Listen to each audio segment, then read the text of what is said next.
بات ساری نیتوں کی ہے۔ ہماری نیتیں ہی اب درست نہیں رہی ہیں، نیتوں میں فتور آ گیا ہے، کھوٹ ہے، کالک، سفیدی ختم ہو گئی ہے، کالک اس میں موجود ہے۔ ایک اللہ والے نے حضرت ابراہیم بن ادھم کو خواب میں دیکھا اور فرمایا کہ حضرت کیا حال ہے؟ فرمانے لگے کہ حق تعالیٰ نے مغفرت فرما دی اور جنت عطا کر دی، لیکن وہ جو میرا ہمسایہ تھا اور جو جھونپڑی میں رہتا تھا وہ اپنی نیت کی بنا پر میرے اوپر جو جنت میں بالا خانہ ہے وہ اس میں ہے۔ سائل نے پوچھا حضور وہ کس طرح؟ تو فرمانے لگے کہ وہ اس طرح کہ اس کی خلوص دل سے یہ نیت تھی کہ اللہ مجھے اتنا وقت عطا فرمائے اور ایسے مواقع عطا فرمائے کہ میں سلطان ابراہیم بن ادھم سے زیادہ عبادت کروں، لیکن وہ عیالدار تھا، یعنی فیملی والا تھا، اور زندگی میں کبھی اس کو ایسا موقع نہیں ملا۔ اللہ تعالیٰ نے سچی نیت کے مطابق حضرت ابراہیم بن ادھم سے اونچا درجہ عطا فرما دیا، صرف نیت، یہ نیت تھی۔ اور ناظرین یہی نیت دراصل روح الاعمال اور سید الاعمال ہے۔ حدیث مبارکہ ہے کہ انما الاعمال بالنیات، یعنی تمام اعمال کی جڑ اصلاح نیت ہے، اور اعمال کی درستی نیت پر ہی موقوف ہے۔ اور یہ جو حدیث میں نے بیان کی ہے اس کے راوی ہیں خلیفہ ثانی امیر المومنین سیدنا عمر ابن الخطاب رضی اللہ تعالی عنہ۔ وہ فرماتے ہیں کہ حضور اکرم صلی اللہ علیہ وآلہ وسلم نے فرمایا کہ تمام اعمال کا دار و مدار انحصار نیتوں پر ہے۔ یہ کوئی معمولی مسئلہ نہیں ہے، بہت اونچا مسئلہ ہے۔ یہ ایک ایسا عمل ہے کہ سارے اعمال کا دار و مدار ہی اسی عمل پر ہے۔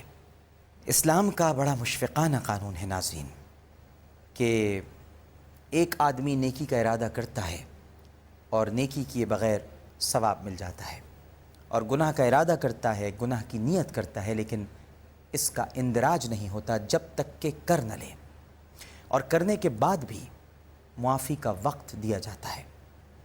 دعا فرمائیے کہ اللہ تعالی ہمیں انتہائی اخلاص اور خلوص کے ساتھ اپنی نیت کی درستی کا اہتمام نصیب فرمائے، اپنی اصلاح نیت کی خاص توفیق ہمیں عطا فرمائے۔ آج اس جانب سے بڑی کوتاہی ہو رہی ہے، ہمیں پھونک پھونک کر قدم رکھنا چاہیے۔ یاد رکھیے ناظرین کہ انسان کو اس کے کام کا بدلہ نہیں دیا جاتا بلکہ اس کی نیت کا بدلہ دیا جاتا ہے، کیا ہم اور کیا ہمارا کام۔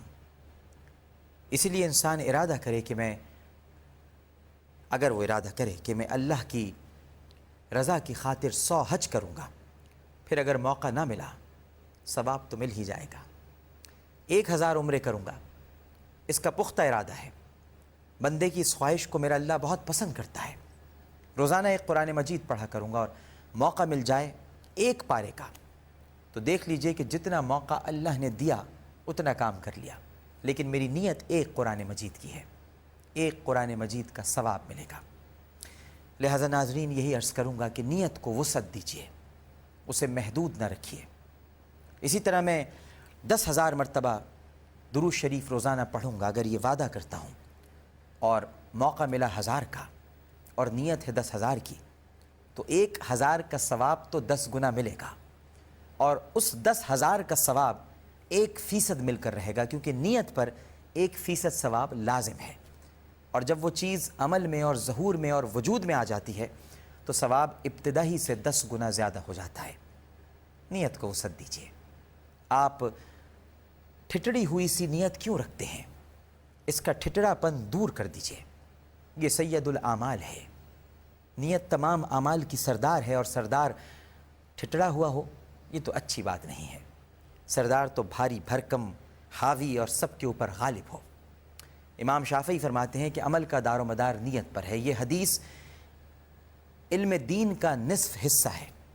بے شک تمام اعمال کا دار و مدار انحصار بندے کی نیت پر ہے، اور کام کا پھل نہیں ملتا بلکہ نیت کا پھل ملتا ہے۔ پھل ہی تو چاہیے، اور وہ پھل تو بہت ہی اونچا ہے جو کام کے بغیر ہی مل جائے۔ امام احمد بن حنبل فرماتے ہیں کہ اس حدیث میں اسلام کا 1/3 حصہ آ گیا ہے، پورے اسلام کا، کامل اسلام کا 1/3 حصہ آ گیا ہے۔ یہ سید الاعمال ہے۔ لہٰذا اس اعمال کے سردار کو ہم کیسے چھوڑ سکتے ہیں؟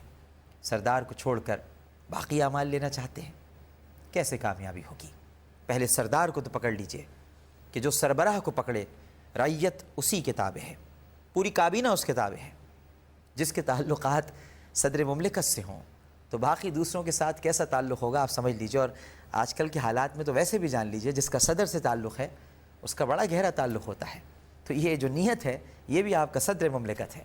نیت اچھی رکھیے، اس میں فطور نہیں ہونا چاہیے، اس میں اعمال کی کالک کی آمیزش نہیں ہونی چاہیے، اس میں کہنا کچھ اور کرنا کچھ والی بات نہیں ہونی چاہیے۔ نیت اچھی ہے سب کچھ اچھا ہے، نیت خراب ہے سب کچھ خراب ہے، یہ بات بس سمجھنے کی ہے۔